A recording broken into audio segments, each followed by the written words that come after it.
মাগুরার মোহাম্মদপুর উপজেলা প্রশাসন, কৃষি সম্প্রসারণ অধিদপ্তর এবং উপজেলা সমবায় কার্যালয়ের যৌথ ও পৃথক আয়োজনে অত্যন্ত উৎসবমুখর পরিবেশে কৃষি ও সমবায় খাতের ৩টি গুরুত্বপূর্ণ কর্মসূচি বাস্তবায়িত হয়েছে।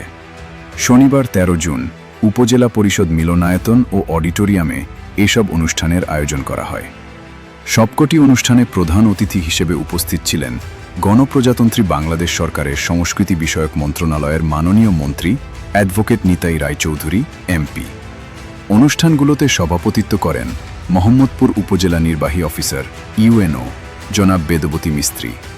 কৃষি সম্প্রসারণ অধিদপ্তরের আয়োজনে ২০২৫ থেকে ২৬ অর্থবছরের program on agricultural and rural transformation for nutrition, entrepreneurship and resilience in Bangladesh partner প্রকল্পের আওতায় পার্টনার ফিল্ড স্কুল কংগ্রেস অনুষ্ঠিত হয়।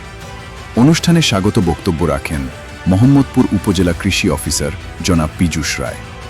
মাঠ পর্যায়ে আধুনিক ও পুষ্টি সমৃদ্ধ কৃষির সম্প্রসারণ এবং উদ্যোক্তা তৈরির লক্ষ্য নিয়ে এই কংগ্রেসের বিস্তারিত দিক তুলে ধরা হয়। সমবায় অধিদপ্তর ঢাকা কর্তৃক বাস্তবায়নাধীন দুগ্ধ ঘাটতি উপজেলায় দুগ্ধ সমবায়ের কার্যক্রম সম্প্রসারণ প্রথম সংশোধিত প্রকল্পের আওতায় নির্বাচিত সুবিধাভোগীদের মাঝে আনুষ্ঠানিকভাবে ঋণের চেক বিতরণ করা হয়। উপজেলা প্রশাসন ও উপজেলা সমবায় কার্যালয়ের আয়োজনে অনুষ্ঠিত এই পর্বে বিশেষ অতিথি হিসেবে উপস্থিত ছিলেন পল্লী উন্নয়ন ও সমবায় বিভাগের প্রকল্প পরিচালক প্রেষণ জনাব তোফায়েল আহমদ। ২০২৫ থেকে ২৬ অর্থবছরে কৃষি প্রণোদনা কর্মসূচির আওতায় উপজেলার ক্ষুদ্র ও প্রান্তিক কৃষকদের টেকসই কৃষির দিকে ধাবিত করতে বিনামূল্যে বিভিন্ন কৃষি উপকরণ বিতরণ করা হয়। উন্নত মানের বীজ, সার সহ বিভিন্ন আধুনিক উপকরণ তুলে দেন প্রধান অতিথি। প্রধান অতিথির বক্তব্যে সংস্কৃতি বিষয়ক মন্ত্রী অ্যাডভোকেট নিতাই রায়চৌধুরী বলেন, বর্তমান সরকার গ্রামীণ অর্থনীতি সচল করতে এবং কৃষকদের স্বাবলম্বী করতে নিরলসভাবে কাজ করে যাচ্ছে। দুগ্ধ সমবায়ের ঋণ এবং বিনামূল্যে কৃষি উপকরণ বিতরণের মাধ্যমে প্রান্তিক মানুষ সরাসরি উপকৃত হচ্ছেন।